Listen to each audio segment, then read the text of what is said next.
Bonjour, bienvenue à cette très courte présentation expliquant la technique pour réussir à une estimation pour obtenir des économies d'échelle sous la forme A exposant B.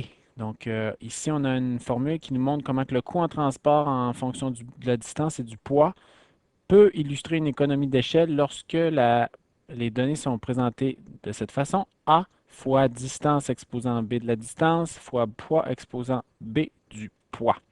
Je vais vous laisser la lecture de ce document, les explications plus pointues, la technique dans Excel. Je vais simplement y aller de façon visuelle. Donc, j'ouvre un fichier de démonstration vide. J'ai des données ici que je vais utiliser, mais on va utiliser probablement un exemple avec un problème plus simple. Donc, on est entre New York et Denver. Il y a plusieurs poids, il y a des coûts correspondants, mais la distance est constante. Je vais avoir seulement qu'un B. Lorsque je n'ai qu'une seule variable, je peux utiliser le tableau et ici la courbe de tendance. Rapidement, ce qu'il a fallu faire, c'est passer des données de base normale en base logarithmique. Je vous invite à regarder ici un petit truc, là, quand vous avez des données aberrantes qui nuisent là, à votre travail ici, là, on peut, comme le 1, il n'y a pas rapport. Vous pouvez l'enlever. C'est une donnée aberrante, ça nuit à une bonne estimation. Donc, ce que j'ai ici, j'ai transformé à l'aide des ln, le poids, à l'aide des ln, le coût. Donc, mes nouvelles données sont ici. Je passe tout ça dans un graphe. Ensuite, j'utilise le petit outil pour obtenir une... Ici, laissez-moi l'obtenir. Celui-là, je vais l'enlever, il m'énerve. Bon, ici. Ah, bon. Ajouter une courbe de tendance. Je prends une courbe linéaire et je coche afficher l'équation. Donc, linéaire, équation, fermée. Je vais avoir une ici.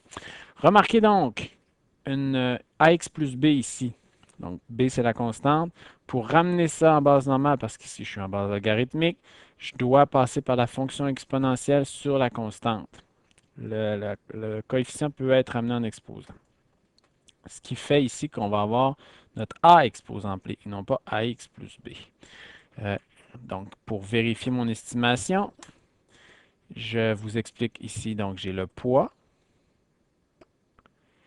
j'ai un coefficient qui est le A, donc c'est le EXP de tantôt, et j'ai un exposant qui est le H2, qui est le B.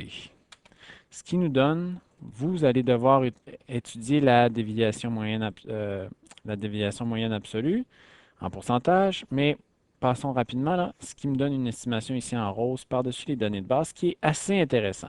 Comment on voit qu'il y a des économies d'échelle? C'est que le B est inférieur à 1. Si j'avais deux variables, je devrais, donc rapidement, je ne peux plus utiliser le tableau, le graphe, pardon. Je dois passer par l'utilitaire d'analyse et pour ce faire, donc j'obtiens mes données en base logarithmique. Je glisse.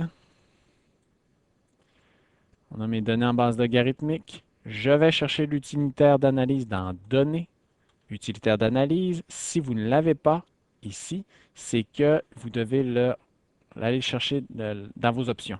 Donc, clique dans Options, Outils. euh, vous devez aller chercher l'utilitaire d'analyse. Ce que je fais, je le prends. Je prends régression linéaire. Régression linéaire. Je vais chercher ici comme X, comme Y, pardon, je prends le coût. Variable dépendante. Le coût est dépendant des X, qui sont les deux variables ici, poids, distance, en base logarithmique. Je vais prendre une plage de sortie, qui serait ici. Et il s'agit de cliquer sur OK. Ce qui nous donne ici une constante, deux variables. Je répète, les variables peuvent revenir en base normale directement pour devenir des exposants. Donc, B1 et B2. La constante doit passer par la fonction exponentielle EXP pour devenir le coefficient de mon équation. Je vous laisse imaginer comment j'aurais ici fait mon estimation. En estimation, en utilisant distance, poids, ici le A, c'est le EXP, et mes deux B. Bon succès!